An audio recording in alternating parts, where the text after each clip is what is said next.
Hello, everybody. Welcome back to part 2 of our metaphysical chat for March. Thanks for being here. I see Craig, Callista, and Craig, you're saying hi to Sharon, but I don't see Sharon, so maybe she'll show up in a minute. Awesome. So excited to have all of you guys here. If you've got metaphysical questions, put them in the chat. We're going to go through and talk about anything that's on your mind that has a metaphysical bent to it. I've got a few questions that were left over from Monday's session, so we'll get those and anything else that's come up in the middle of that time. Let's see, what have we got going on over here? I'm hoping Harry's mom will come back because we had a question that she had left hanging. Hi, Alyssa. Thanks for being here.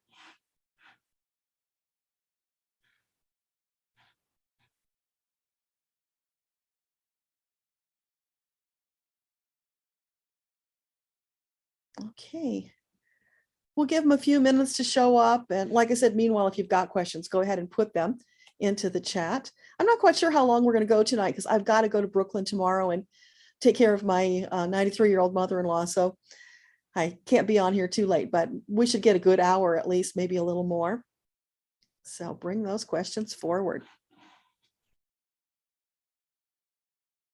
While we're waiting for more people to show up, let me just review a question that came up in the meantime. Somebody named Baka Bass asked, for the next step of connection and awareness with Source, do my guides have any suggestions for increased energy throughout the day? And that's an awesome question, Baka Bass. There is actually in the meditation playlist on my YouTube channel, a whole bunch of wonderful meditations that will help with that. But one specifically is called a Vital Force Energy Infusion.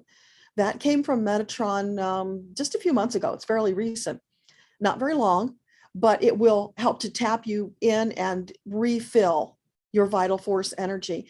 And he gave that to us now because, you know, we're all needing it with all the craziness that's going on out there. We're being depleted. There's so much fear and chaos, and that really takes you down quickly. So Metatron gifted us with that amazing meditation to help with that process. So, you know, avail yourself of that one. Let me know how it goes and if you need something else, because there's probably more in my toolbox I can share with you. There's a lot of meditations that have been downloaded through the years. So there's a good listing of them on YouTube, but there are more in the wings. You'll also find some extra ones on my website, which is akashaunleashed.com. Let me just type that in for you. If you go to akashaunleashed.com, you'll find several meditations there that you can download as well.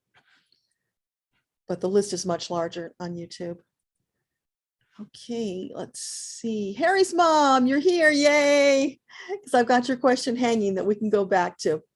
So you asked, or you said, you have a 91-year-old friend who doesn't believe in any of this metaphysical stuff, and she does enjoy listening to your experiences, which is really cool. You said last night she had a visitor who came to heal her with healing oils in a dream. That is just fabulous. So they are bringing her evidence to back up what you've been sharing with her. It would be really wonderful to hear how she's feeling now after she's gone through that experience. But yeah, just, you know, keep supporting her and sharing your experiences. And that's such a wonderful lesson, Harry's mom, because a lot of people out there have doubts and are skeptical. I've been skeptical too. Probably all of us have at one time. When we start to see that evidence, when it shows up in our own lives and we can actually connect the dots, that's when things get really interesting and the connection then will expand in a hurry. So it's really marvelous about your friend. And 91 years old, that's amazing. So get it now, right? While she's still got some time. That's wonderful. I can't wait to hear your follow-up on that. What happens with this lady? So we had, let's see. Oh, you had said part 2. Does spirit work through one person to reach another person like your friend? Absolutely. You know, you probably heard me talk about how the angel teams are working to create these synchronicities with the breadcrumbs, so that we can cross paths with people that they need us to connect with for whatever reason. So they will connect with the team of another person or persons to make all of this stuff happen behind the scenes so that they can kind of nudge us to cross paths with whomever we need to connect with. And of course, many synchronicities like that. But yeah, so the teams are working together to make that happen. Sometimes we make a different choice than they anticipated, and that throws their whole plan out of whack. So then they have to reconnoiter and make new plans. But yeah, that's why your team is legion. Can you imagine what it takes for them to coordinate all of that stuff and then have to reconfigure on a moment's notice when something changes? So yeah, we all have this amazing, humongous team so that they can help to do all of those things in our lives. So I hope that answers your question. I'm not sure, so you let me know. Alyssa, you're glad to communicate with Metatron. You're told that the battle between Ukraine and Russia is also in the spiritual world. I don't know. Let me ask. That's an interesting question. So the battle between Ukraine and Russia, is that also taking place on a spiritual plane? Okay, they say yeah. So can you give us a little insight into what that means? Why does it need to take place on a spiritual plane? Oh, okay. So you may or may not know that even though we are here, embodied here, our soul on earth, having this third dimensional experience, a portion of our soul is still in the spiritual plane. We are able to be in more than one place at a time. So that portion of the soul that's still there, that conflict can be going on between them on the other side. That's the little bit I got from them. So let me know if that makes sense. Is there anything else you want to share about that to maybe elaborate a little bit? Because that's still kind of vague for me. What else can you tell us about that? Oh, so they're saying it's a very different experience, though, from the combat that we're seeing here. The souls are connecting. There is that energetic thing. They know that it's going on, but they're seeing it from the spiritual perspective. So it's not like they're actually warring with each other, but they are aware. And so, you know, some part of them is involved because of that. And that's really sounding convoluted for me. So let me know if that makes sense to you, or if I need to probe a little further on that one for you. Nancy, hi, welcome. Harry's mom, is that your guides talking to her guides? Yeah, they're coordinating when they need you to connect with somebody. So again, that's not interfering with anybody's free choice. They're just talking, they're doing that coordination that they need to do, but then it's ultimately up to each of you to make your own choices that will, of course, impact the work that they're doing. But yeah, I mean, that's how they're able to bring us together with people and bring us into circumstances that are part of our journey to connect us and to help us move forward. So they're always communicating back and forth as needs be, which is pretty remarkable when you think about it. Hey, T-Barb, so glad you could join us. Warrior girl, hey, glad to have you back. So questions, you guys, pop them into the chat if you have them. I think I just went through all of the questions that I know about that were left over in the last chat. It chopped some of them off. I know there was some more conversation that I saw when I got in on my phone to let you know that my power went out, but I didn't see those when I looked at the video. So it must have in somewhere in when the stream stopped midstream, it didn't record those extra comments. So if you remember, pop them in there. If you have other questions, just pop those in. Hey, Rebecca. Great to see you. You were wondering whether low vibration entity can incarnate, or is it like a high frequency being that they're just not matching the earth frequency to incarnate? Wow, that is a big question. Let me ask because I don't have a clue. So low vibration entities, do low vibration entities incarnate? They're saying no, they don't incarnate, but there are some that are stuck here or they choose to stay for their own reasons. So that's why they're here. And they'll be stuck here until they either choose to get back on the light path and then move on with their journey, or until somebody comes along and clears the energy, releasing them so that they can return to source and that energy is transmuted. Let me know if that makes sense. And so you say, is it like high frequency beings? They're just not matching the earth. No, it's a different thing because the high frequency beings have way more latitude in what they can do and how they can move about. So the low frequency ones are quite limited, which is why they get into so much trouble, because what do they have to do with themselves, right? Especially if they've been here for any length of time. And some of them have been for a very long time. Harry's mom, that did answer your question. Great. Okay.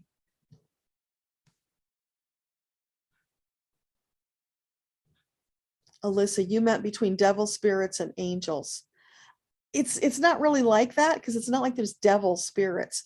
It's once they're incarnated, they get to make choices. They can make light choices or dark choices.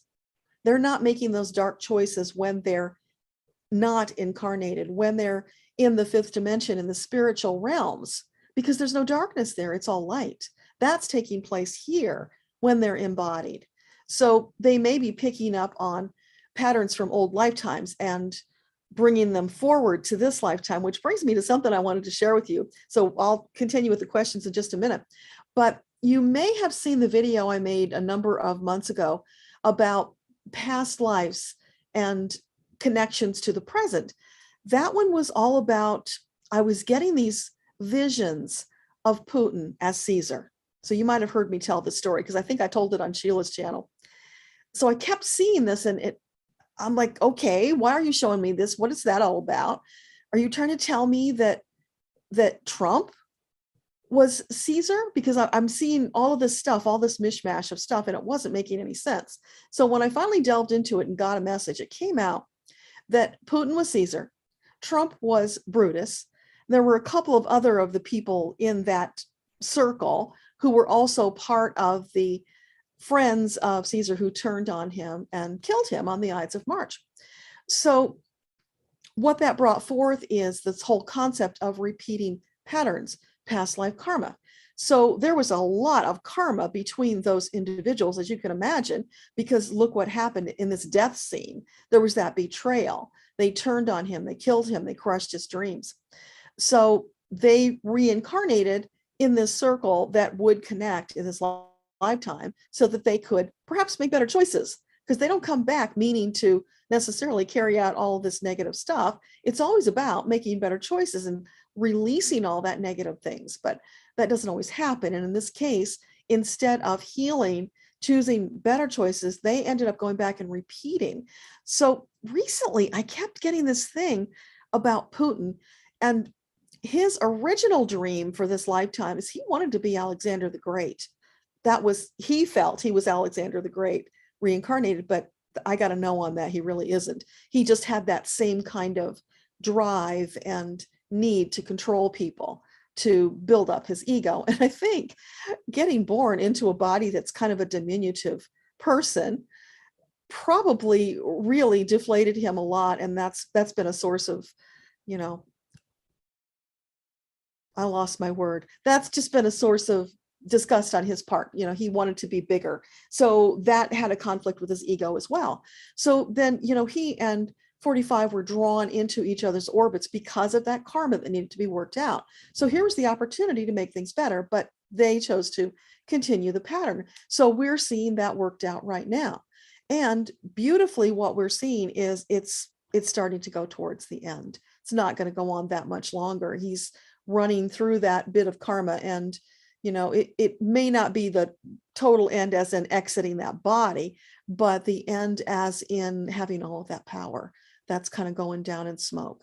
So let me give you the link to that video in case you haven't seen it, so you can go watch it later, because it was really fascinating to hear about how all of these connections were still being maintained all this time later. That's kind of mind-blowing. It is for me, so I'm assuming it probably will be for you.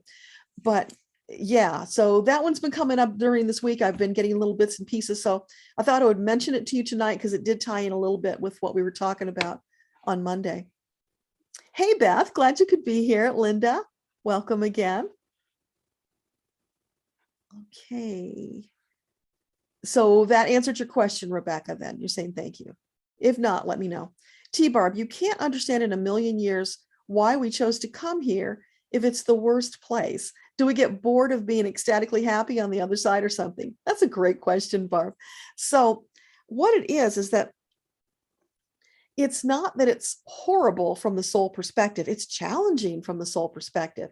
So think about it. You've had probably thousands of lifetimes. You've got all this karma that you want to resolve, some happy, some not so happy, a lot of it rather twisted.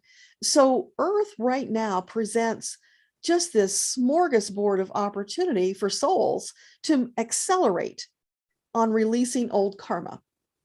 And that's why souls are drawn to Earth right now. That's why you hear all these stories about the Palladians and the Arcturians and the Syrians and whoever else that's interacting with Earth, because it's so fascinating. They're drawn to it. They want to facilitate, but it's also, they're being spectators. It's like they're sitting there with the popcorn watching what's going on, because it's so energetically potent as compared to the happy, uplifting things that are going on. But the main reason is just because it's an opportunity for us to clear away a lot of karma at once.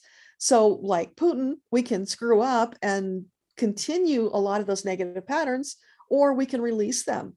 So you're giving more opportunities here for ways to release. So it's not just one, you're not in a little box being limited. You've got lots of ways that you can release karma. Let me know if that makes sense. Warrior Girl, in a group healing meditation with Raphael, it felt like your soul was sucked down through your body, instantly drained. So was that healing, or was that somebody attacking you psychically? Wow, that's a good question. So for Warrior Girl, in this healing session, when her soul felt sucked down, was there a negative energy at play there? No, what they're saying, it was a lot of processing that was going on.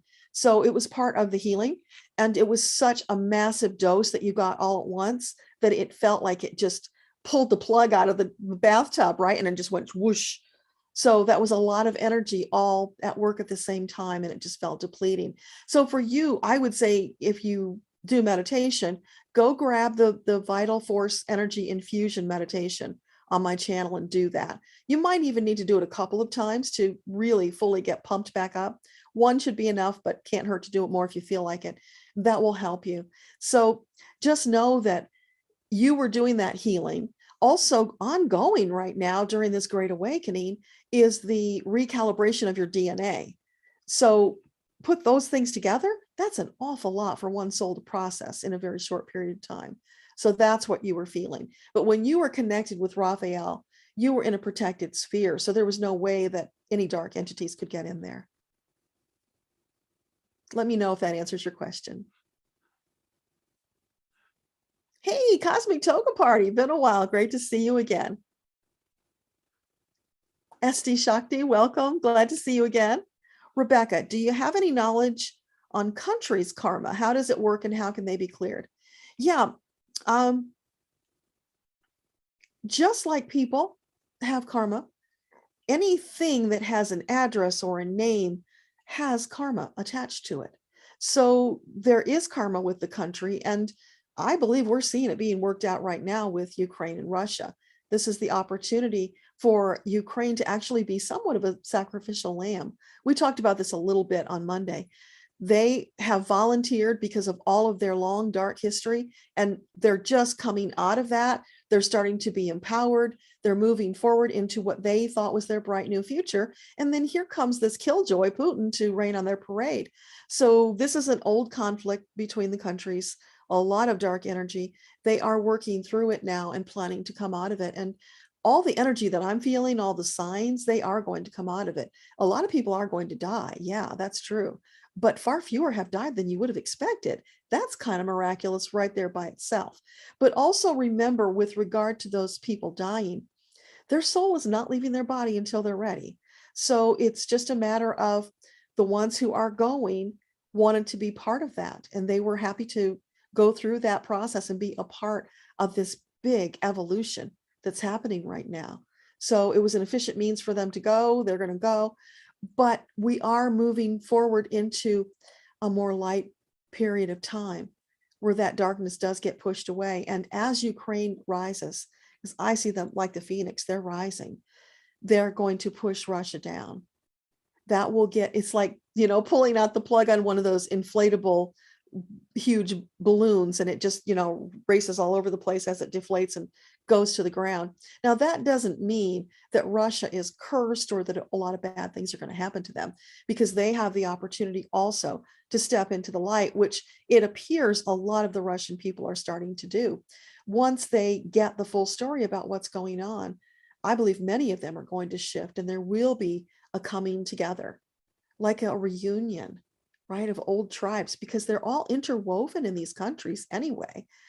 Their families are interwoven, and ties that go back through generations. So there's going to be some massive healing happening there, which is all part of this great awakening and the big shift that we're going through. This is just one facet of it. We're going to see a lot more. Harry's mom, in meditation, you saw Putin walking out to speak to a group of people, accompanied by 3 trusted men. The people began to attack him and his men. His men stepped back and let them have it, betrayed again. Yeah, that's what it feels like to me, Harry's mom. He is reliving that pattern because he didn't choose to step out of it. He chose to not only continue that old pattern, but to take it up a notch, perpetrating it even larger, because in his mind, whether it was consciously or subconsciously, he wanted to be Alexander the Great and take over the world. That was what he was plotting with Trump. 45. I'm hoping we don't have any issues with these names being bandied about here tonight, but that's what was going on. So had that continued, had 45 been reelected and become 46, can you imagine what might have happened there? He might have been able to step in and really, in a powerful way, start to realize that dream of Alexander the Great. He's been plotting this for decades. This guy plays 3-dimensional chess. So thank goodness that got aborted. And now we're on a slightly different path, which is leading to his failure and not working out the way he planned, for sure. So I'm very hopeful about where this is going. And if you're feeling down about it, depressed, anxious, all of those things, check out this homeopathic remedy called Ignatia, Ignatia. You know what? Let me just type it here for you. You can get it anywhere pretty much that sells homeopathic remedies. You can get it on Amazon. Ignatia is wonderful for all of that kind of anxiety, panic attacks, grief, stress, all of those things that you might be feeling. You can take that twice a day while you're feeling that way. And then as soon as you feel better, stop taking it. You just take it when you need it. But it's a very powerful remedy, and it was brought back into my consciousness this week because I've been studying a lot of videos from my homeopathic mentor. So she reminded me about Ignatia, and it was like, oh my gosh, that's exactly what we're needing right now for so many people. So if you're feeling depressed, anxious, any of that stuff, start with Ignatia and see if that gives you some relief. And the cool thing about it, you guys, if you've never bought homeopathic remedies, they're very inexpensive. So a bottle of that'll last you a really long time, and it doesn't take much. So you should get some relief with that. Rebecca, does karma only happen on Earth? If we incarnate on Earth and then on another planet, do we pause our karma and then resume it when we get back to Earth? Well, the karma that's related to Earth specifically, that would just be simmering until you came back to Earth. Generally, it's my understanding, though, that you will keep incarnating on Earth until you resolve that karma, because it's like you're kind of hooked into the planet's energy. Then when you've resolved it, not everything, of course, but to a certain level, then you could move on and go to another planet. So I think it's more like that. But there's other karma that's, from past lives with other planets as well, and other people. So it's just a matter of you can only resolve so much in one lifetime. So it's you've got a chunk of karma you want to work on for that lifetime. So you incarnate in the place, the time, with the other souls that you intend to resolve all of that stuff with. Let me know if that makes sense. I still have goosebumps, Harry's mom, over what you said about your vision. It's like, whoa, that is just so right on target. Stephanie asks, can you tell me if we will buy a house in Nashville?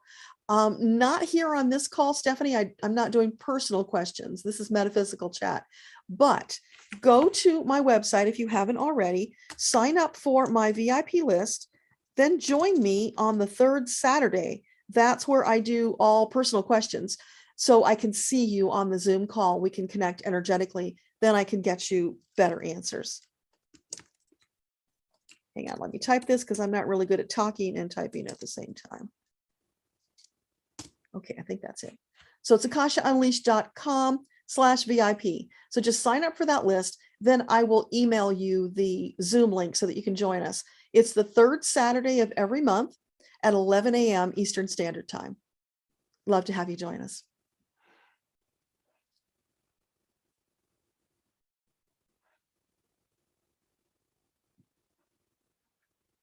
Warrior Girl. Side question. You were under the impression karma is only tied to earth due to time and space. No, karma is souls, right? Souls are creating karma by their choices, action and consequences. That's a universal law that applies no matter where you are, unless you're in some other universe where universal law is different. But as far as I know, that's just when you're incarnating, you're creating karma. Choices and karma, that's goes together like milk and honey, right? So it doesn't matter. And when you think about it, you come here. I know you are a starseed because you wouldn't be here listening to all this stuff if you weren't. You wouldn't be interested if you were an earther. So you're a starseed. You came here bringing karma from wherever you had been before, and that's still getting worked out here. Probably souls that you met on other planets you're connecting with here as well. Because remember, when you plan to come in, when you do that pre-birth planning, and there's a video on my channel about pre-birth planning that's pretty cool, you might want to listen to. You do that pre-birth planning, and your angel teams work together with the teams of other souls to calculate what time period you can come in at so that you can connect with those other souls and have the opportunity to resolve that karma. Can you imagine the coordination that takes? That is massive. So what'll happen is that not all of the souls that you want to connect with in a particular lifetime will be available. So you pick the ones that are available. And from there, you will probably be interacting with other souls that you're creating brand new karma with, because you're never going to get all of them at the same time. It just isn't going to happen. So there's got to be some flexibility in there. And that's why each lifetime you come in, you've got, a minuscule amount of deep karma that you're going to be working on. But the caveat to that is that a lot of that karma is probably connected through other lifetimes to other pieces of karma, if that makes sense. Because it's like you get this thing that happens, and then you keep moving forward in different lifetimes, and some of that karma carries forward and is connected.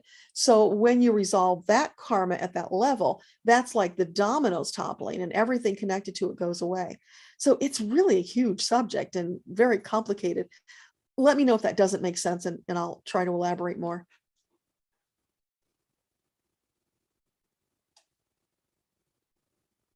Stephanie, you're worried about housing costs. The first thing I can say to you is let the worry go. Go take some of that Ignatia I just talked about. Because when you go into the energy of worry, you attract more of that to you. You also attract that eventuality that you were afraid of. You don't want to focus on that. You really want to, as much as possible, lean into everything always works out for me. My angels and guides are with me 24/7, helping me to make the very best choices for my greater good.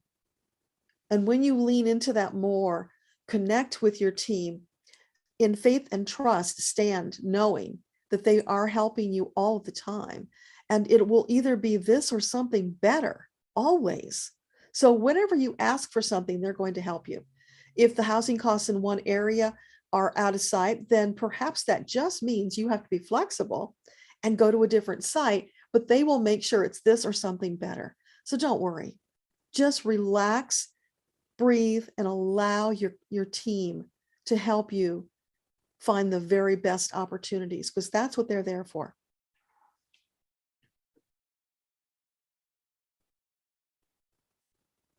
SD Shakti, you've been learning a lot about codependency and narcissistic behavior. You hope you've learned enough by now. How do you see the collective and individual progress with this? That's a huge one. Now, understand when we go into this great awakening shift, that's going to fall away, because the souls who are into that kind of energy, those are the dark souls who are not going to be going to the fourth dimension with us. They will either die or they will end up somehow splitting into a different reality. They will not be part of that new reality. Their energy is just too low. So those lower frequency souls get left behind. It's a little bit like what they talked about in the Bible about rapture, that, you know, the ones who are at that level and ready to go would move on to the next level. Except the way I'm being shown, we're not leaving Earth, but Earth is ascending to the fourth dimension, as are we. So when that happens, that will be kind of like the rapture, won't it? So it's really interesting that somebody got enough of that in there that it resonates with what we're actually going through. Although it is going to be slightly different, and not the darkness that a lot came with that biblical teaching, because there's a whole different method behind it and reason behind it. I hope that makes sense, you guys, because I'm not even sure I'm making sense to myself right now. This is complicated stuff. Anyway, Shakti, the thing is, don't worry about it. You have learned the lessons. You have gotten beyond that, and you're going to keep doing that. Plus, if you choose to, you can teach others, because there are so many who need you to give them a helping hand, to pull them up out of that darkness. They're trapped in that gaslighting reality. So they just need somebody to come along and give them a chance to step out of it. So if you feel led to share your story, whether by speaking it, writing it, doing it on video, any other of those things, I would encourage you to do that. Speaking to, you know, support groups, stuff like that, because people need to hear it over and over and over until they reach that point where it's like the precipice and they're ready now to go up again. They've been teetering on the edge and now they're ready to step back and start ascending again, if that makes sense. So you could be tremendous help to them. Rebecca, so countries have some kind of spirits and decide together to get empowered and so on. I don't know if you can really explain it quite like that. We know the planet has consciousness, right? So if we start at the big picture, the planet herself has consciousness. And then if we take it down to the level of like a house or a property or a property has an address. That address has karma. So if we expand that, then looking at the map, countries also sort of have an address, right? They've got GPS coordinates. So they have karma. And it's all tied up with what's happened there. The karma that has happened on that portion of land. It's still there. It's still buzzing around. So it can impact those who are sensitive to it, whether positive or negative. People will be drawn there if they've had past life karma. So like if you've been a Native American and you've been here several lifetimes being a tribal person, you would have had a lot of karma with not only that tribe, but with that part of the country, with that land, because you were so very tied to it. So you might resonate with it at a high enough level that when you incarnate again, you might not come back as Native American, but you might want to come back in that same general vicinity of the land. So let me know if that answers your question. Nancy, hello. Every evening you start hearing what sounds like car doors being closed, but there's nothing outside. What are these sounds about? Okay. So for Nancy, what are these sounds? Is this part of the Great Awakening? Is this part of the Ascension? Is this a third dimensional? No, it's definitely spiritual. Does anybody else hear it? Because that would be interesting to know. Yeah. I'm not getting more on that right now, Nancy, but that's a great question to bring to my third Saturday. I'm sorry, I veered off a little bit there, but bring that question to the third Saturday, because when I can see you there on the Zoom, we can go deeper and figure out more about what that's about. It could be some kind of a past life thing where there's, you know, entities around that are interfering with you. There could be poltergeists playing games. That happens sometimes. There's a lot of different things it could be. So come on the third Saturday and let's dive into that and figure out what it is. Warrior Girl, you think it's all tied to Mother Earth per country. Yeah, it's countries, state, counties, towns, right? You go from macro to micro and everything in between. So, you know, a little town, like I came from this little town that was less than 1,000 people and still is. They've got their own karma going on there. And it's some weird karma, I got to tell you.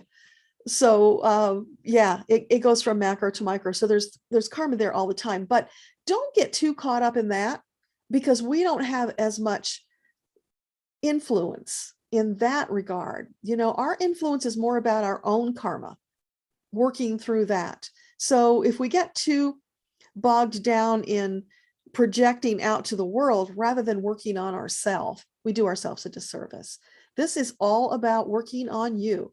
You know, I say all the time, this is all about you, and it really is. This is your soul journey, what you're going through and what you intend to work through in this lifetime.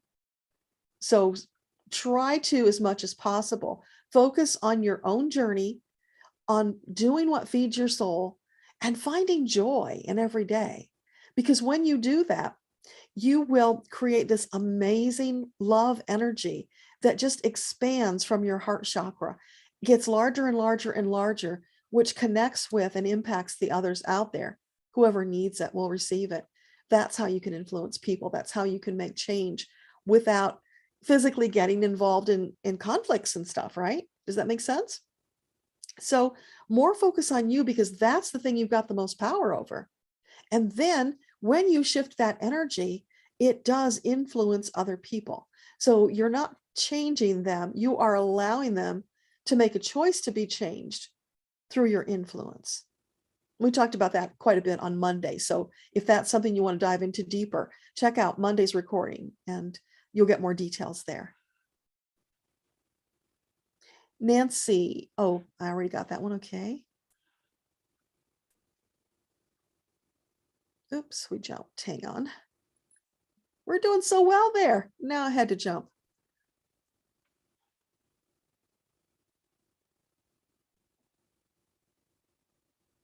Warrior Girl, you think she's ascending too?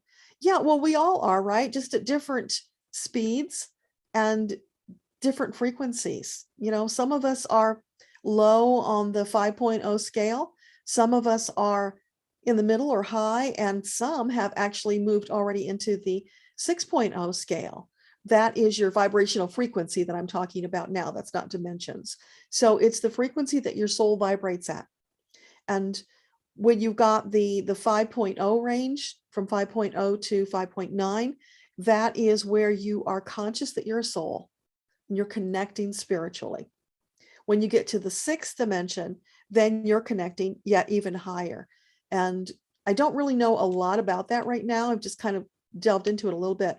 So it's a higher level of consciousness, which probably many, many more of us are going to be ascending into as we go into this awakening. Oh yeah, and they're just filling in the blanks for me. Yeah, because the 6.0 frequency is what we're going to need for 4th dimension. Yeah, okay, that makes perfect sense. Should have known that, right? Okay, so now we just learned something together, you guys. Callista says, thank you. You're so welcome. Hey, Sharon, great to see you here. T-Barb, you feel angels are thick over the Ukraine, aiding, comforting, and even for the Russian soldiers. Yeah, they are. Because remember, all of us have a legion of angels supporting us.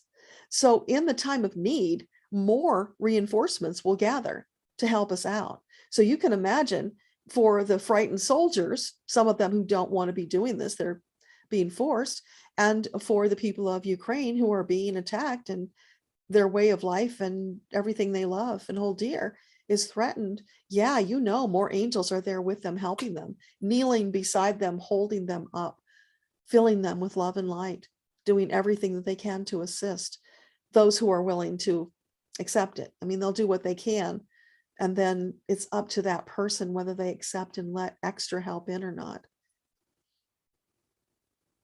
And, you know, having that big angel statue there in the town square, as well as Harry's mom was telling us about the angel cloud that was over the city. Those are huge signs that divine is bringing forward with the help of the angels to give them hope, because now, if ever there was a time for miracles, signs at that magnitude, now is the time. So that's why that's happening. It's to lift them up, to give them courage, to say, hang in there, we've got you. You can come through this. So, and we can all, of course, keep sending our love and light to them, which brings me to another point I thought of after the lights went out on me on Monday night. And that is, when you pray or you call on the angels, you invoke them for whatever purpose, you've done it. You've said it. It's done. You don't have to keep saying the same prayer over and over and over again.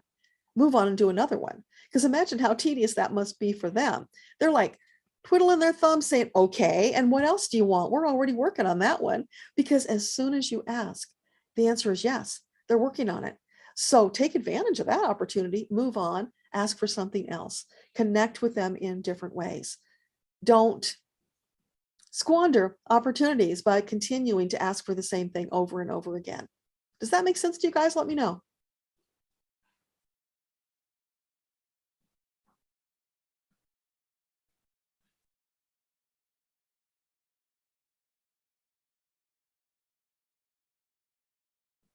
Warrior Girl says to T-Barb, me too, but also the Russian citizens, the Belarusian citizens.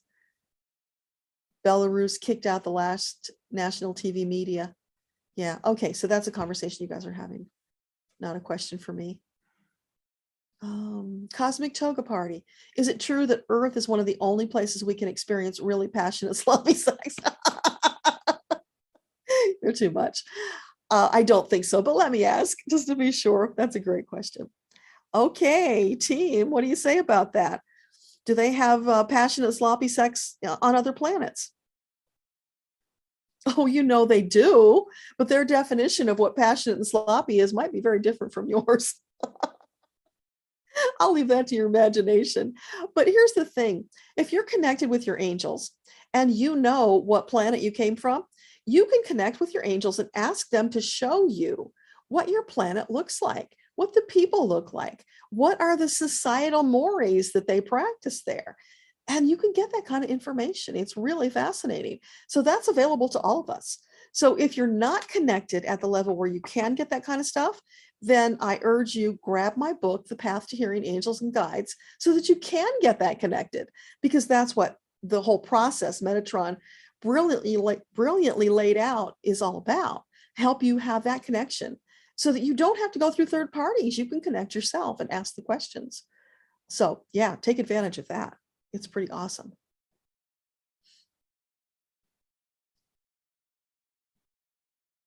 T-Barb says you're flooding the whole area with light. That's beautiful. You can't do enough of that. Just that's an intention. You just keep sending it out and it will reverberate. It will grow. It will join with the light and love of others to expand. Metatron talked about it as we do this collectively as light workers, and all of that energy goes out and it literally envelops the entire planet with that love and light energy.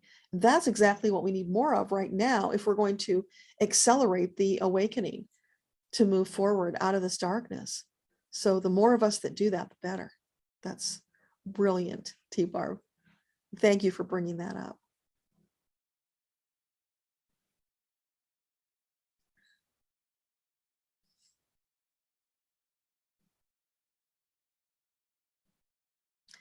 Shakti, your kitty isn't aware and conscious like the babies that are being born now? Are animals being born more conscious than older generations? I think so, but let me ask just to be sure. So the animals that are being born now, do they have a higher level of consciousness than those born in the past? Yeah. Now, what they're saying, it's different from humans and how our consciousness is at a higher level, the ones who are being born now. It's a different level of that, but yes, they are, because they also are going to go through this fourth dimensional DNA recalibration to be able to live on the fourth dimensional Earth. So yeah, everything is having to be recalibrated. It's an upgrade. We're all getting that 6.0 upgrade, I guess you might call it, for the fourth dimension.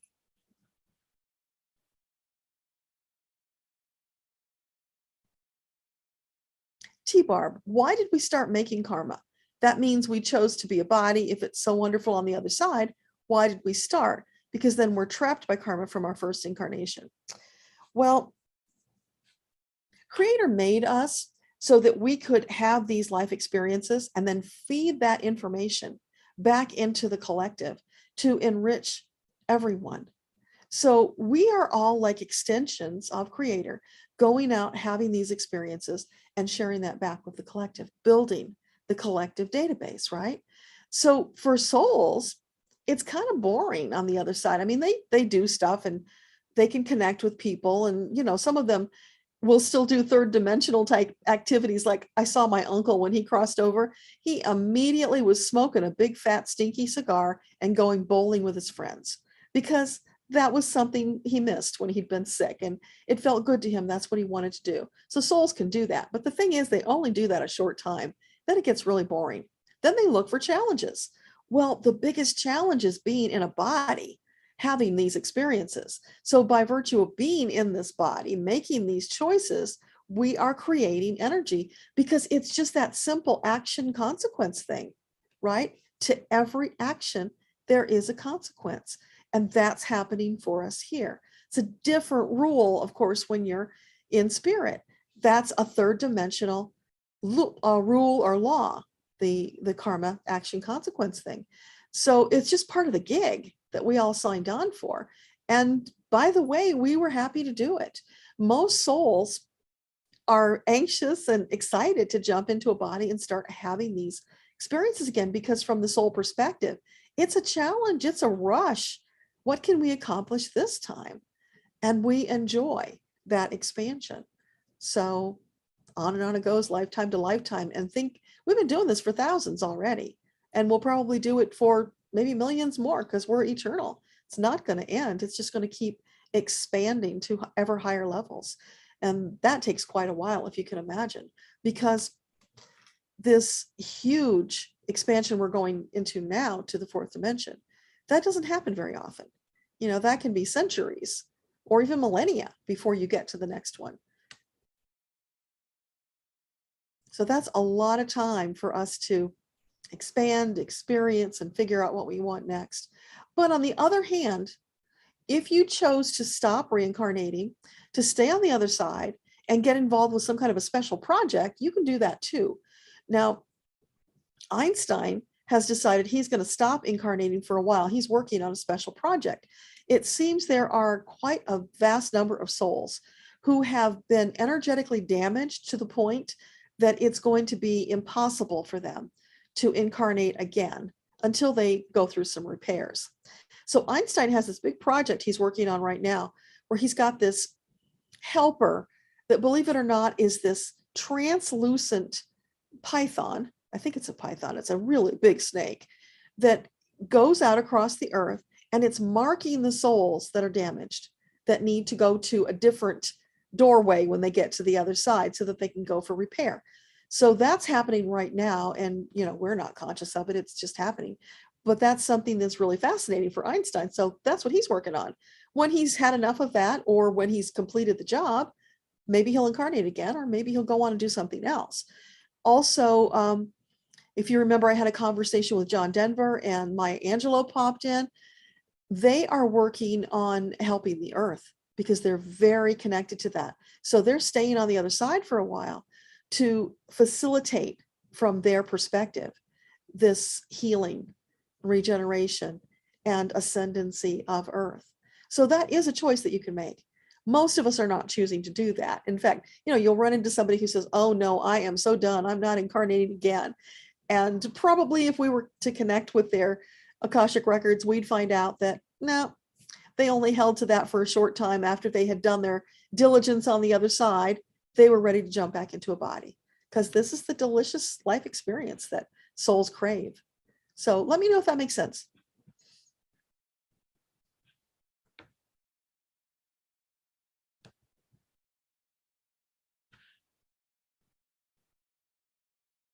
Sorry, it jumped on me again. Oh, there we go. Okay.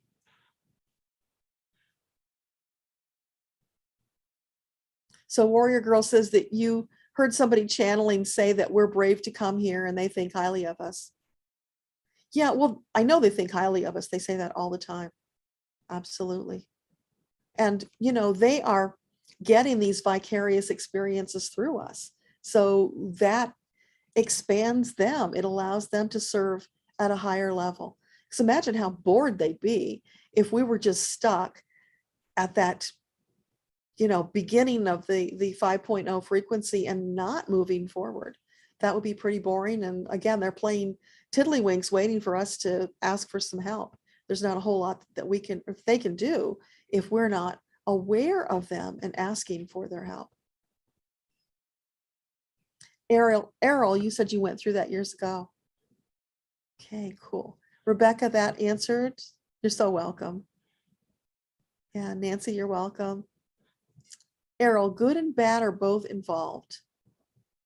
Okay.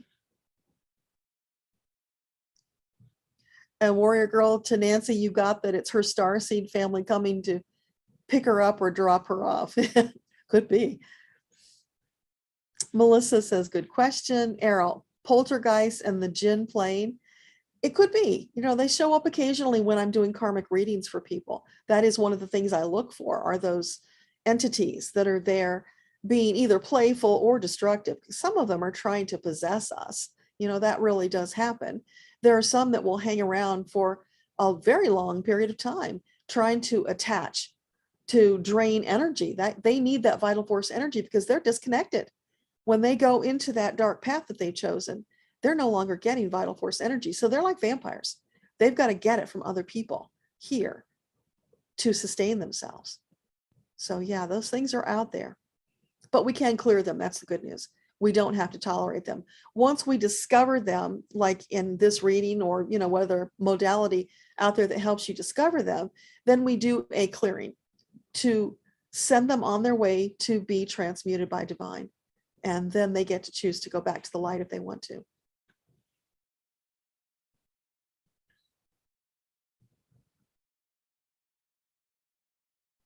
Callista, can you talk about what happens in the personal chat chart reading?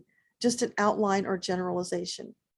Oh, you mean like the soul introduction? I think that's what you mean. So I'm going to speak on that. And if it's not, then you let me know.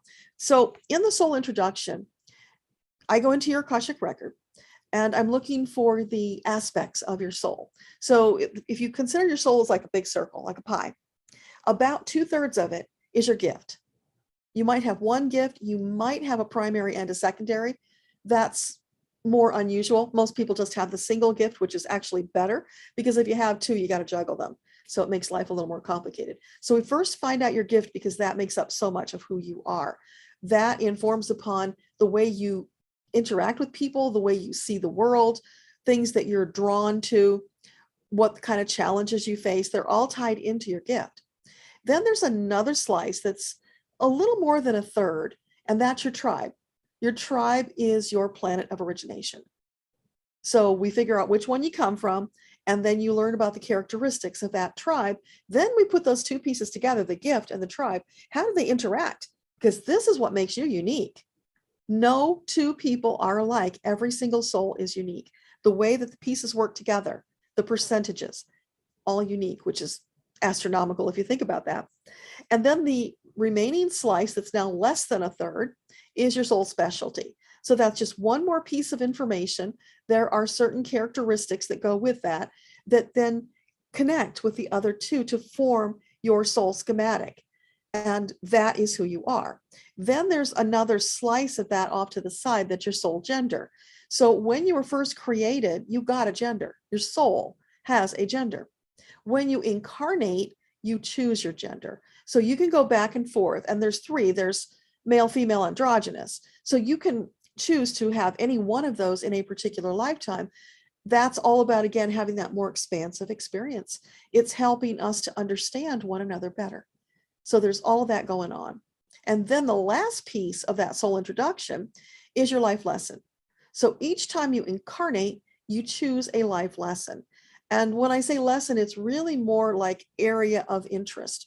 So it would be something that you are ready as a soul to resolve in this lifetime.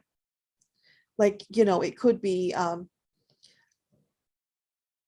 Gratitude is one that comes up. Hope comes up. Giving. I mean, there's a whole long list of things that can be, because there's a lot of different things that we might want to work on.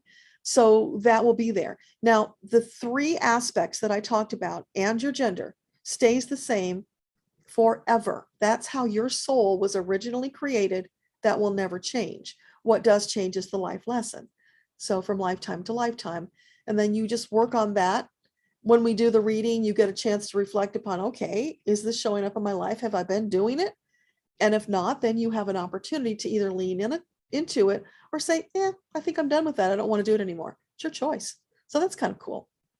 That's the soul introduction. Then the karma part, that's going in with a laundry list of issues that could be negatively impacting you, keeping you from living your most expansive life experience and clearing things up. So I go through that laundry list. I find all the things that are present, and then I go diving into the research phase where I'm going to find out what lifetime did it happen, what was your gender, how old were you, what was the trauma, what were the circumstances. So we form a story. Now we're only interested in the story that caused the trauma. And then we look to see how that is connected to your present life, because usually it is. You will see it. It's not going to come up in a karma reading unless it's something you're ready to resolve. So it's showing up to be connect the dots, right? From all those lifetimes ago. Sometimes they're more recent. Sometimes they're very far back. It just depends.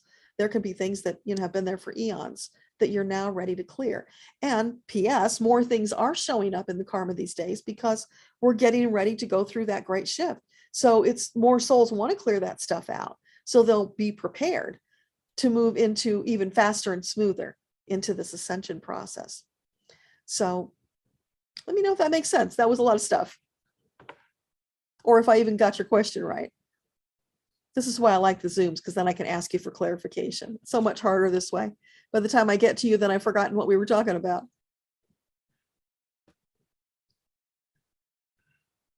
Okay, where did we go? Sorry, dealing with another jump here.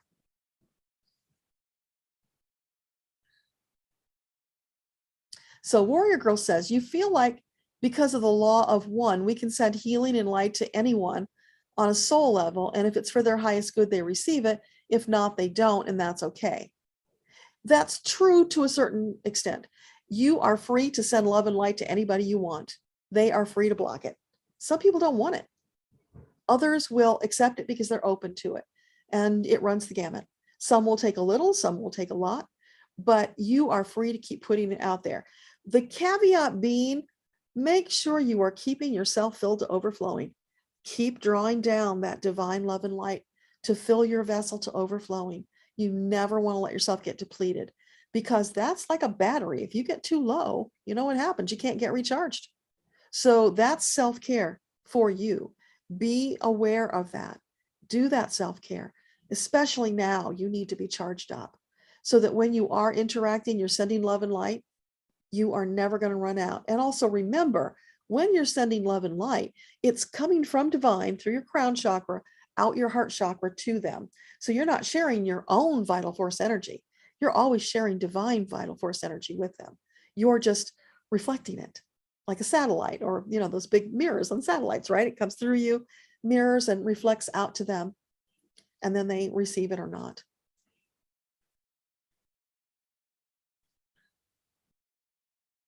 Oh, and you said you don't have to ask for permission. No, for that, sending love and light, you never have to ask permission for that.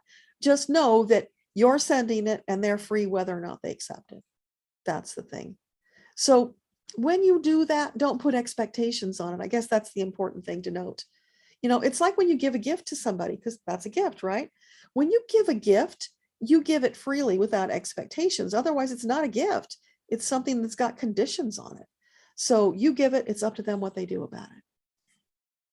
And you don't want to get entangled in that energy of expectation either, because that can pull you down, and you don't want to do that.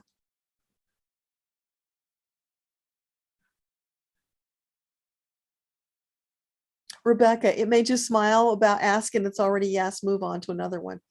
Yeah, because you're that powerful. Is that just the most amazing thing? That you have the power to invoke the angels. You speak it and they go to work making it happen. Doesn't always look like what you ask for, but they will do their best. It will always be better than what you ask for. That's just so phenomenal.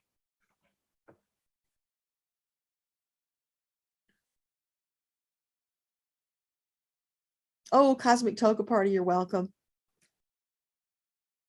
Callista basically answered my question by focusing on building my connection instead of using a third party, AKA me. Yeah, absolutely. And I always encourage people to do that. You know, I'm happy to do readings for you. This is my purpose. It brings me joy to share this information with you. The most exciting thing in the world is taking somebody by the hand and showing them this magical vision of themselves, because we all are these magical beings. And it's so marvelous to learn all these things about yourself. But ultimately, this journey is about self-empowerment. So you learn what you need to learn from other people, but you take it and you apply it, you use it, you expand. And that's what it's about.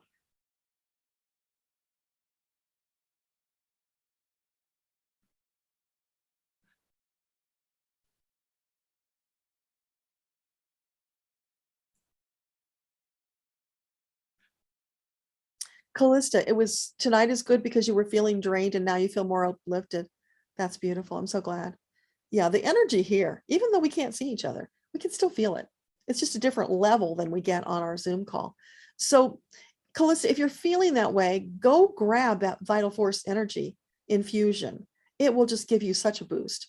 And, you know, I've got other meditations that will do that as well. There's one on my website that's called a well-being attunement. Oh my gosh, it's so fabulous. It is this delightful experience where these little light beings come out of this big glowing lotus flower, and they come and they just fill you with energy. It's fun, it's uplifting and re-energizing. So when you get finished with that, when you feel like you've taken a mini vacation, it just feels so wonderful.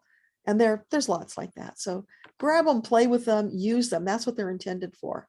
They are gifts that were channeled through me, but for all of you to use.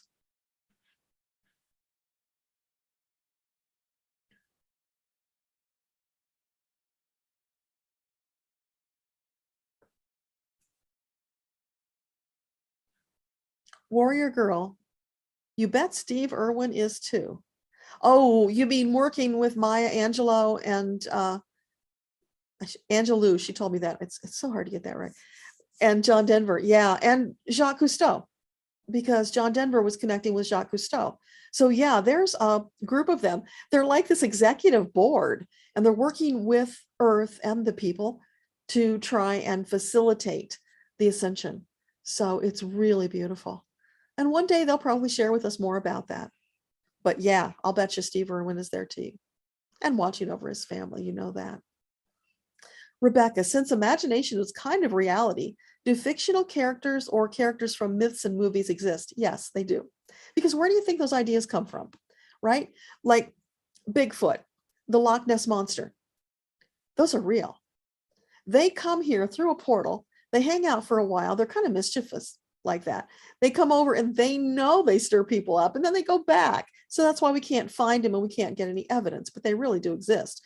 And things like in cartoons, you know, not literally, of course, but subjectively, an aspect of it, that feeling, that energy. Mythology.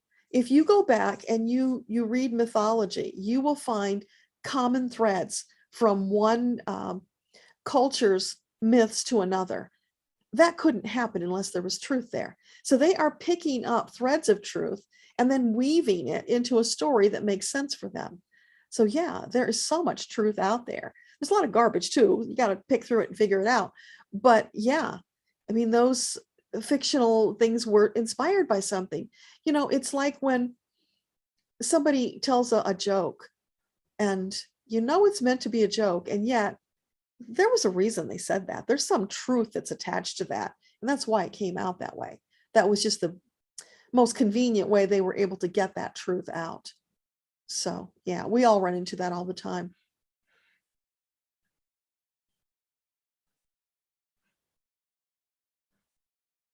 Rebecca, I learned green is the vibration of love or something like that.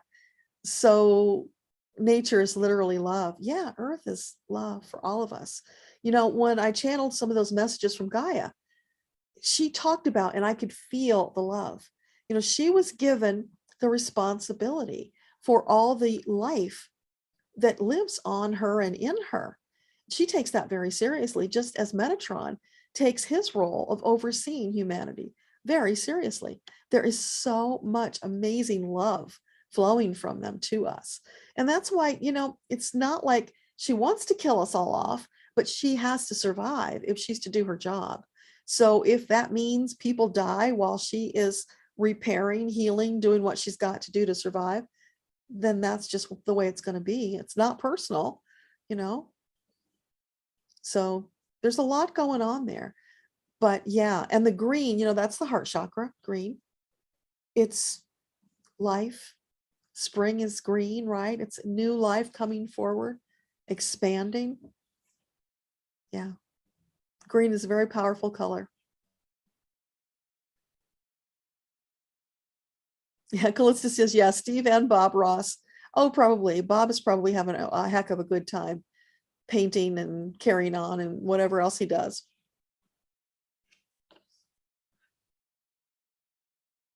Nancy says, thank you to Warrior Girl. She does live alone and feels that it's a message, but it's not clear. It could be your husband who hasn't been there for very long. Yeah, could be. Oh, thank you, Casey Snipes, who says, tap the like button for me. Thank you. I appreciate that. I always forget about it. Rebecca, sorry for all the random questions. You feel like a schoolgirl getting to ask the questions. Now you need to sleep, but thank you.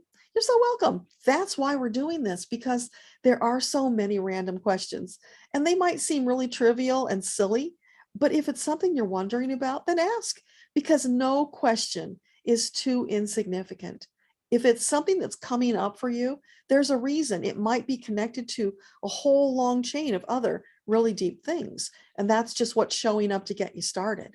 You know, it's like the magician pulling the beads out of their mouth. It's like you start with this little bit and you keep pulling and pulling and pulling, and there's more and more and more.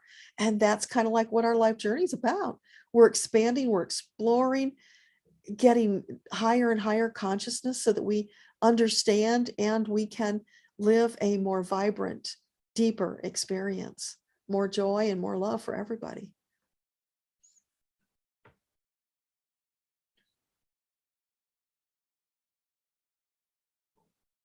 Errol says, how does somebody do a clearing? I actually write a custom clearing when I do readings that have the specific issues in there, and they're written to let it all go. It's a 21-day process. You might have heard people talking about that on previous gatherings. So you do it for 21 days. Technically it's cleared as soon as you talk about it, as soon as you understand what it's attached to. But you do it for 21 days because it's continuing the energy flow, setting your intention out there for it to be gone, not to come back. So that's why 21 days. It puts a more powerful stamp on it, if that makes sense. But that being said, there are lots of clearings out there. You could even write your own. It's really about energy and intention. So you don't need anything fancy. You can just say what you want. You can, let's say there was a spirit and you could just make up a paragraph or two about your intention, that you declare you're a sovereign soul and you release that attached soul, that entity, to the universe to be transmuted to divine love from this lifetime into all eternity. I'm just kind of making it up off the top of my head, but you could just make up some clearing that feels right to you, because the most important thing is that it feels right to you. And then there's that energy, that power behind it. You're really just stating your intentions. A clearing is a fancy way of doing it. And the nice thing about these structured clearings is that they cover all the bases. So, it's like dotting the I's and crossing the T's and making sure you've covered all of the extras so that it really does go away. But truly, because it's energy intention, you could write something yourself if you wanted to. You see, I'm all about empowering you guys. You don't have to come and do any of this fancy stuff. You can learn to do it all yourself. And that's why I wrote my book, Akasha Unleashed, the Missing Manual to You, so that everybody would understand they did have this power. And in fact, as a sovereign soul, kind of a responsibility, right? Learn these things so that you can empower yourself and you can help others if you choose. That's what it's all about. One person helping the other as we're all being lifted up and moving forward in love and light.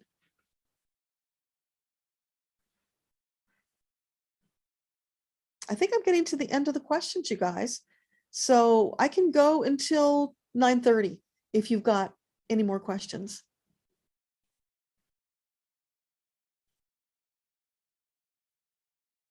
Callista, yeah, you were looking for the soul intro. Cool. Okay. And that was perfect. Awesome. Well, if you have more questions, don't hesitate to ask. Oh, Rebecca, one last question. Why do you get so triggered or really strong feelings from public figures, especially like absolutely loving a celebrity? That's a number of reasons. It's not a simple one size fits all answer. Part of it's ego. There's something about them that you admire. And when you have that feeling, you admire them, you look up to them, then you form this emotional attachment. Now, for some people that can go really into unhealthy territory. For others, it's just a casual thing. So, that runs the gamut. But when they trigger you, and not just celebrities, because you can be triggered by anybody, right? When you get triggered, that's your opportunity to stop and ask yourself why. Dig a little deeper, because you've just gotten an opportunity to heal something really deep. You wouldn't have gotten triggered unless there was something deep behind it. So usually it's because something they said you feel is true, but you don't like it, right? Like if self-esteem is huge for people, somebody makes a rude comment, and let's say weight, because weight is a big one for a lot of people. So if somebody looks at you funny, and in your head, because you're sensitive, you think to yourself this whole story about how they're looking down on you because of your weight. And you know what? It may not have had anything to do with what they were thinking when they looked at you, but you wrote that story for yourself. So it's things that you're sensitive about. Now, maybe they made a statement and they didn't mean any harm necessarily, but you took it that way because you've got that sensitivity. And it's all about ego, our fragile little egos. We're looking to be built up. And we're also so sensitive to any little slight that we might feel coming towards us. So here we are trying to expand spiritually and help our ego step out of that fragile state into a stronger partnership with soul. So when these opportunities come up, when you feel that way triggered, really dive in, take that opportunity to figure out where it's at, what is it attached to, and then intentionally release it. Write a new story. Since that person looked at you and you thought it was some big bad story, you can also think it was a good story. You can say, oh, that person looked at me and they saw the love and light that I'm sharing with the world. And they thought that was really cool. Or, whatever you want to write. You're the author of your story. So make it a good story. Stop dealing with all that negative crap. Throw it away. Just like on your electronic device, you swipe. When those things come up, figure out what they are, first of all, but then swipe them away. Let them go. Don't stay in that energy, because it will drag you down into a very dark place. You don't want to be there. And it's a choice. You are choosing to believe those negative things and go down that dark tunnel. Or you're choosing to believe something uplifting that feels fun and wonderful. So let me know if that makes sense, Rebecca.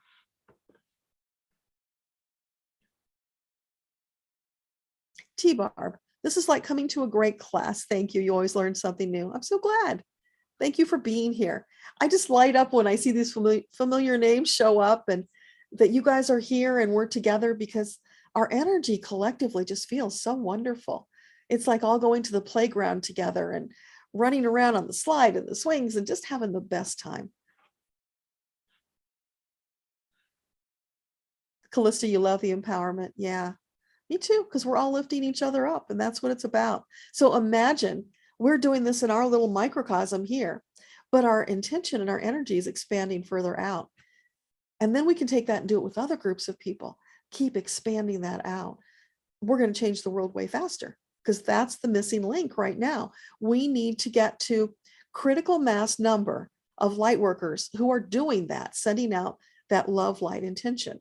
And when we hit that critical mass, that will be like this big boom, fireworks explosion, where the transformation just now clicks over.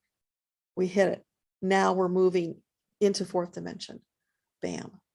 And that's the exciting thing that we all have to look forward to. So more people means we get there faster. That's why I'm so happy when more people show up.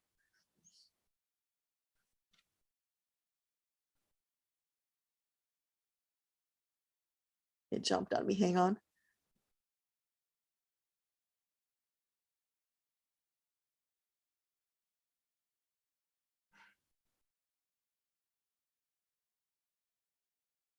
T-Barb, so we clear our own chakras too? How can you know if you have a blocked chakra? If you feel it's blocked, it probably is, but it can't hurt to do a clearing and just release them all. You know, a tune-up, right? You tune up your car, you tune up your instruments. So why not tune up this instrument, your body? So just every once in a while, it's not a bad thing just to go through, and whatever process you use is perfect. You can probably find something online, or you can just do a little prayer, call in your angels, focus on one chakra at a time, visualize it clearing away, and then revving up. And there is a chakra meditation on my YouTube channel as well. So that might be another of the missing pieces for you. But yeah, we can all do this for ourselves. Or if we don't feel powerful enough to do that, or confident enough, really, we can ask for help. That's why all these modalities are out there. There's no one size fits all. It's what feels best to you, and that will be perfect. But you can also learn it, you know, if there are people teaching it. People have mentioned before that Diane Aquarius does a lot of this kind of stuff in her classes. So if that's something of interest to you, maybe that would be something to check out. But try the meditation, see what you can find out there. Whatever you'll feel drawn to, that's the important thing. And when you're doing that, feel it through your solar plexus. Whatever feels good there is the best choice for you. So when you're making decisions, don't think it through. Don't let ego choose it for you, because ego wants to keep you safe. That means not expanding, right? That means holding you down for your own good with love, right? But when soul gets to do what they want to do, you feel it in that solar plexus. You choose the one that just feels the most yummy, delicious, amazing, and go with that one. And that will be the best choice for you in that moment. Could change later, but in that moment, it's the best choice.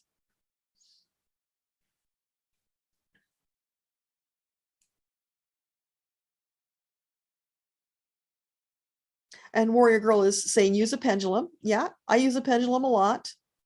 You can use that. I mean, if you trust your pendulum, you could just ask the question, you know, is my root chakra free and clear? And I get a yes. Yeah. But, you know, the vital force energy infusion, that would be a good thing to do for your chakras as well. Anything that runs that energy through your entire body. And, you know, here's another thing you just reminded me is while you're doing a meditation like that, feel free to modify it. So there you are, the energy's coming through, pause the recording, let it stop at the chakra, and then you fill in the blanks of what you want it to do. Then go on and do the rest of them that way. So this is about you finding the way that feels the very best and works the most effectively for you, because we're all different. Remember, we're all unique.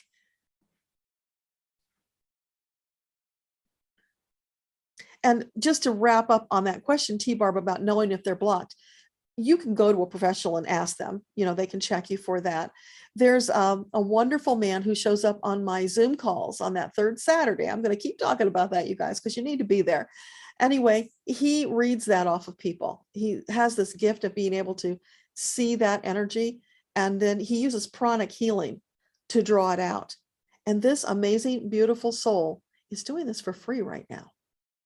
It's like, oh my God, it's such an amazing gift. And I've seen the energetic effect of what he's done. I've witnessed someone after he's done this to them, and oh, sky high energy, just a total 180. It's marvelous, miraculous.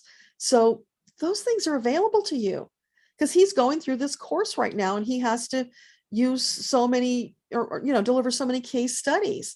So he's inviting people, hey, come, tell me what's going on. I'll read your energy and we'll clear it out. So all that kind of marvelous stuff is out there, just ripe for the taking. It's being offered freely with love.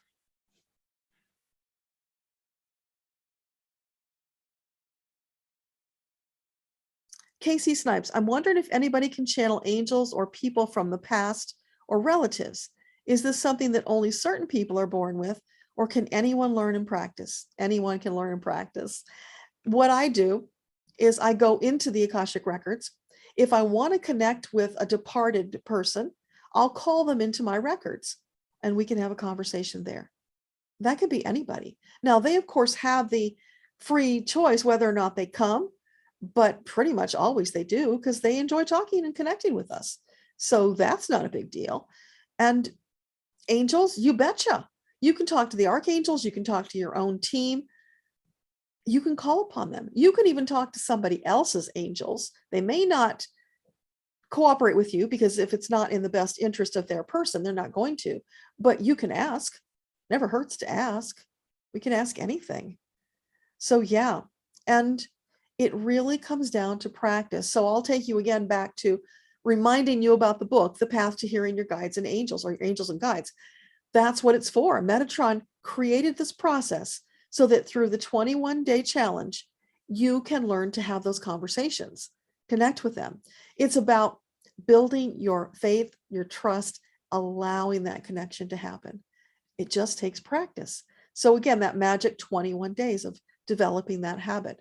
But people are having miraculous results doing this. Everybody can channel. It's a matter of confidence in what you get. So this process of Metatrons helps you develop that confidence. Because truthfully, pretty much everybody I've ever met has channeled stuff and didn't realize that's what they were doing.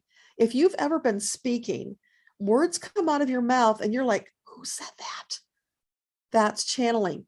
It came through you from divine in the moment. When that happens, pay attention. It was important. And if you can do that once, you can do that many times. You can do that on demand. So it's just practice, practice, practice. If you want it badly enough, use the tools that are out there, practice. It will happen.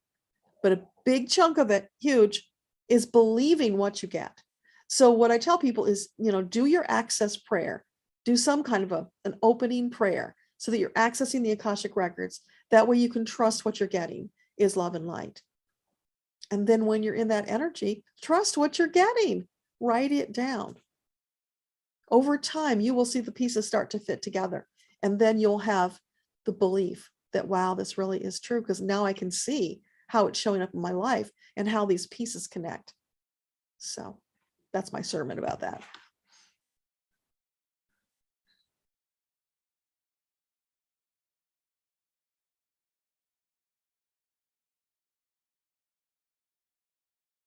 Warrior Girl's saying that the chakra going clockwise means it's open.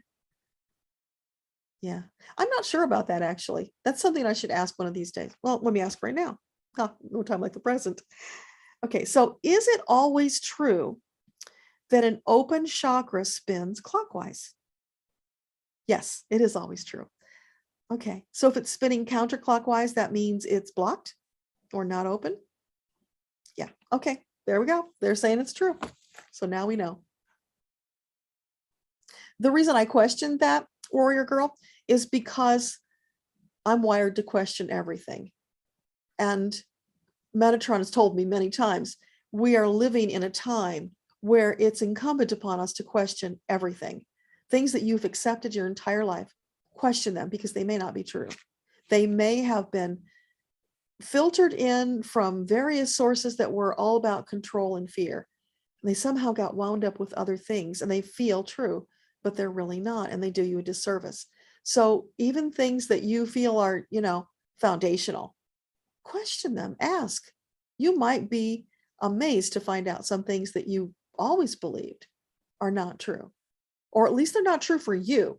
And that's another distinction, because what's true for me may not be true for you. We all have our own unique version of truth because we're all wired differently. So that's kind of a mind-blowing concept, right?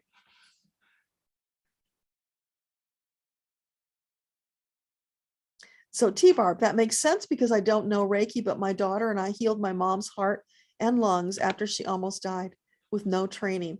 You did what you felt you should do, and then test confirms and doctors were astounded. Oh, bless you. That's you following your intuition. That's so beautiful.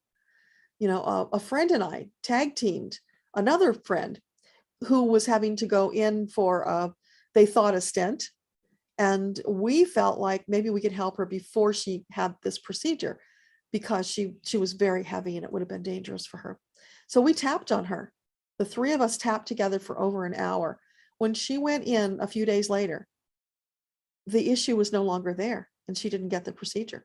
So there are many ways to unblock and heal with energy. It's just whatever feels right to you. So EFT tapping, that's a fabulous one as well. But you can also do it simply with these meditations where you visualize that energy flowing through that person.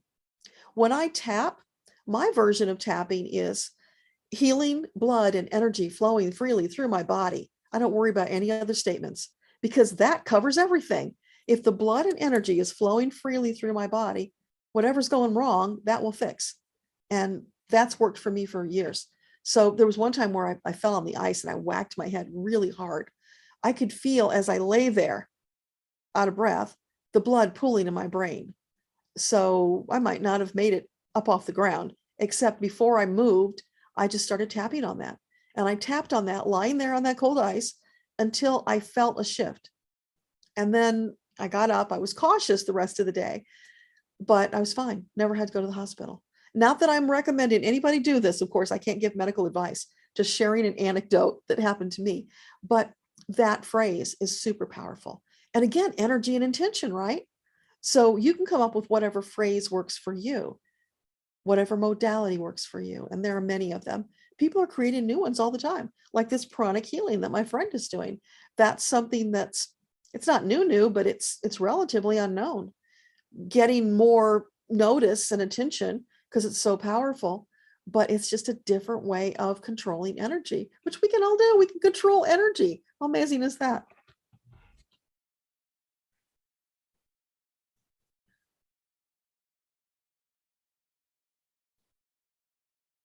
Warrior Girl says to Casey Snipes that starting out, it's usually easier connecting to other people's departed loved ones, I'm assuming you mean, than your own once your confidence builds up.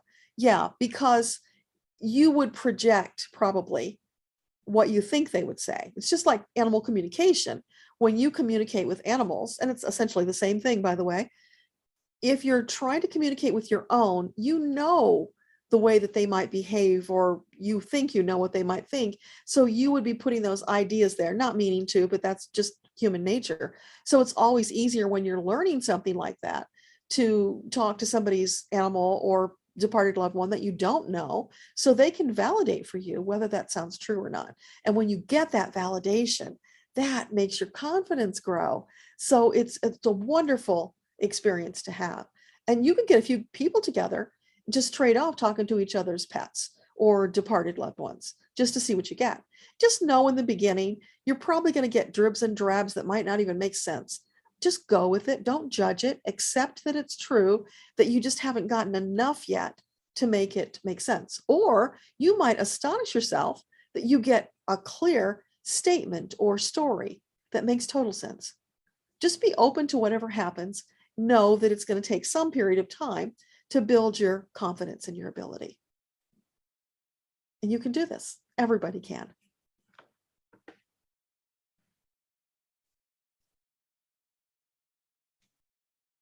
Warrior Girl, yes, all the time.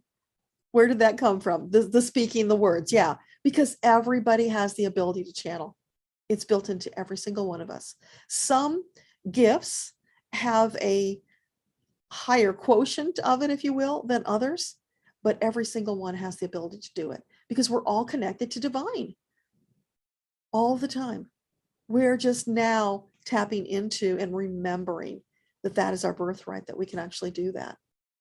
And so the more we do it, the better it gets, the easier the conversation will flow. And know that the way it happens will be different one person to the other, depending on how they're wired. So don't put expectations upon it. Just allow it to unfold because you're learning how it works. You have a sense of how it works if you remember those times when it flowed, when it just came out, like a warrior girl just said. So you've got that sense of it.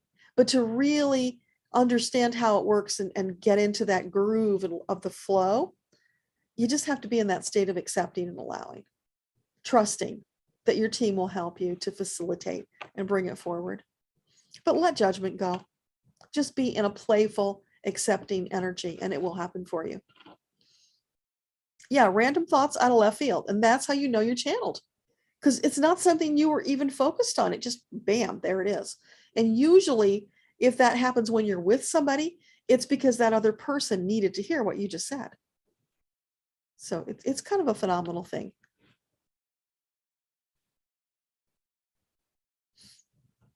Yeah, take everything with a grain of salt. Absolutely. And 45 taught you that. Each of us have our own truths. Yeah, absolutely.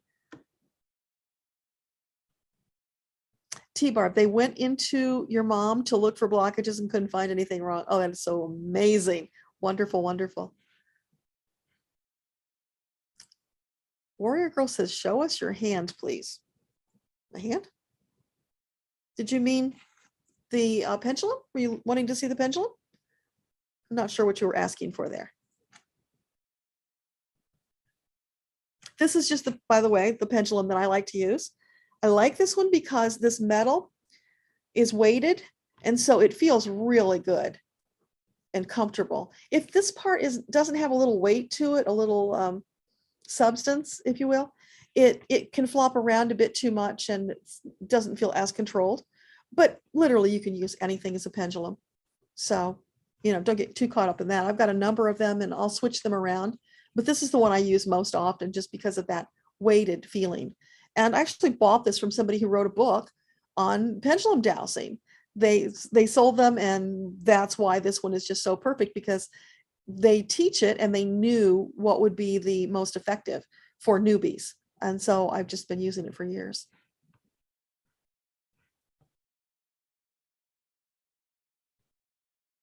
T-Barb, they told her she'd be on oxygen the rest of her life, and now she no longer needs it. And her lung doctor released her. Oh, blessings abound. Miracles still happen every day. Spontaneous healing can happen. This is what Jesus was doing with people, and we can do it too. We have the ability. It just looks different depending on who's doing it and, what methodology they're using. But if the subject is willing to be healed, this, of course, that's an aspect of it. It's very possible to happen. And how amazing not to have to cut her open, and the risk of that, along with any side effects. It's so wonderful. Got your miracle. Callista, can you spell pranic? It's Pranic. You know what? Let me type it. I'll try to remember to go back in the comments and share the link to his website. So you guys come back like tomorrow, and the comment should be there. So if you want to go to the website and fill out the little questionnaire to ask about the pranic healing, you can do that. That's my friend Mike. We're all in this together, Warrior Girl. Yes, indeed, we are. T-Barb, you get very short, direct answers. That's how you know it's spirit. Yeah, that's really cool. And that's probably due to the way that your soul is wired, that you do get it in those short, succinct bites. I tend to get more narrative from them, but sometimes it's short. It really depends on what they're delivering and what the need is. So yeah, they will shape it in any way that you will hear it. So you're getting those little short bites now. You may get bigger ones later, or it may always be that way. And whatever it is, again, is perfect. Yeah, Warrior Girl says it's true. They don't always elaborate. No, they don't. And sometimes that's really frustrating, but you can ask them to elaborate.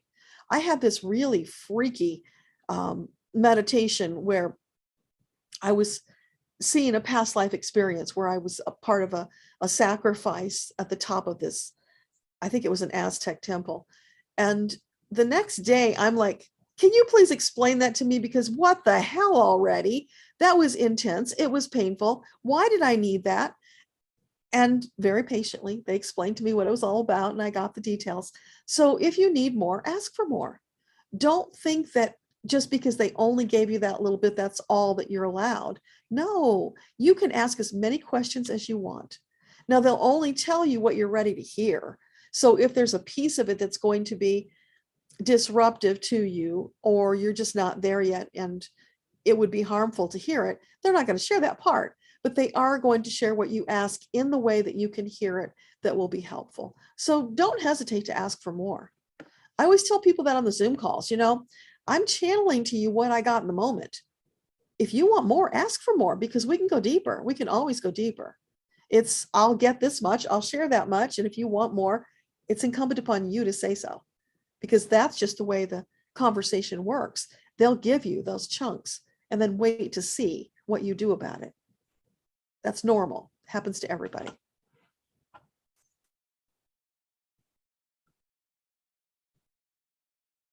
Oh, T-Barb, according to your pendulum, you're all open and fine. That's perfect. And does that resonate? Does that feel energetically true to you in addition to the pendulum? Because that's important.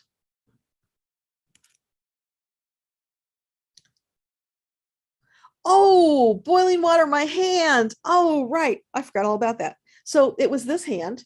It came down, and the worst part of it was these two fingers. So it was like right here, the top of this one and in between, and a little bit on the thumb. You can't tell. There's no scarring. It totally healed. The dead skin peeled away. It peeled a couple layers, but it healed so fast and so fabulously. Another miracle. And yes, I did use homeopathic remedies on that. I also did tapping on that. I also asked for healing. I pulled out all the stops. So it's using the resources that we have. And I believe homeopathic remedies are miracles that were given to us by divine. So that's part of the same package.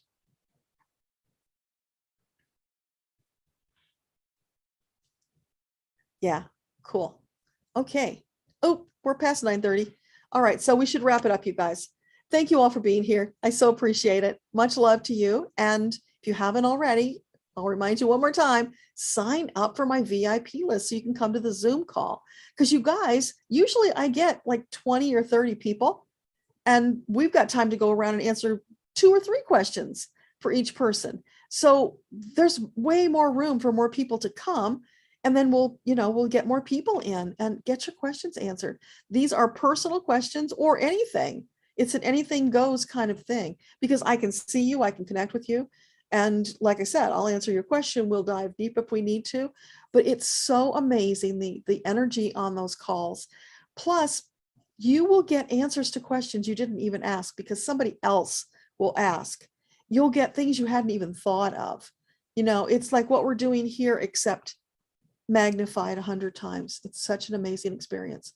I'm offering that free every month for you guys, because I want to share it with those who either can't come for a reading, or whatever the circumstances are, they just need that little bit.